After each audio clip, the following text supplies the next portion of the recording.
Shalom dan selamat hari Minggu dari Badan Pekerja kelas 10 Jawa untuk kita semua. Firman Tuhan pagi ini terpilih dari kitab Keluaran pasal 1 ayat 12 yang kita akan renungkan dengan tema Allah merancang kemerdekaan, batu puang ulampak katilendokan. Begini bunyi firman Tuhan. Tetapi makin ditindas, makin bertambah banyak dan berkembang mereka, sehingga orang merasa takut kepada orang Israel itu. Amin.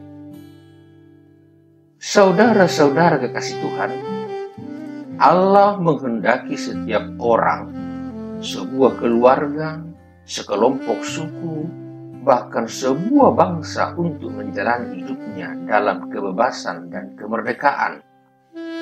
Allah ingin tidak ada orang atau sekelompok orang hidup menjajah dan dijajah.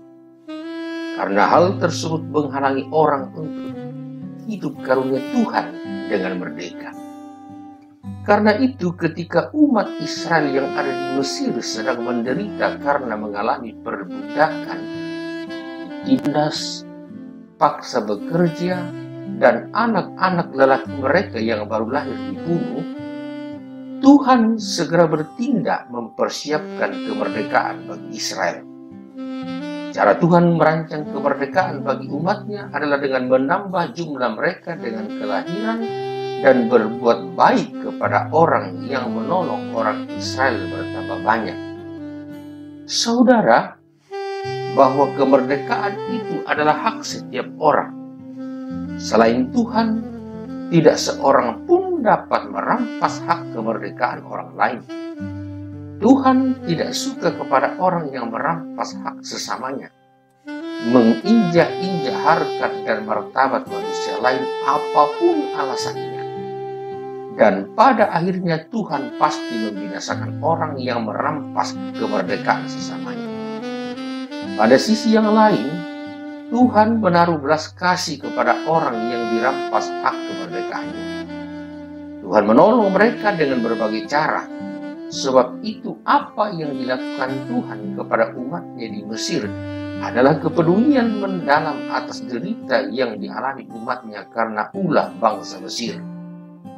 Umatnya menderita dan tidak berdaya melepaskan diri dari perbudakan, kerja paksa, dan bahkan pembunuhan secara terencana. Mereka tinggal menunggu waktu untuk sampai kepada kemusnahan etnis. Namun saudara-saudara kekasih Tuhan, rancangan Allah tidak akan pernah kalah dari rancangan manusia. Tuhan terlalu kuat bagi manusia, bahkan kepada seorang yang bergelar Firaun.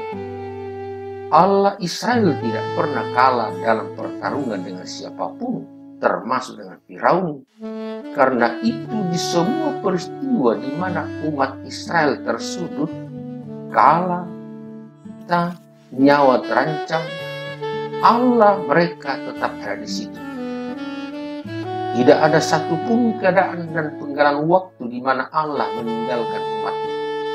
Keadaan-keadaan yang sangat sulit itu justru dipakai Tuhan untuk memotivasi umatnya semakin kuat dan gigih bertahan hidup demi sebuah masa depan seperti yang sudah dijanjikan Tuhan kepada umatnya.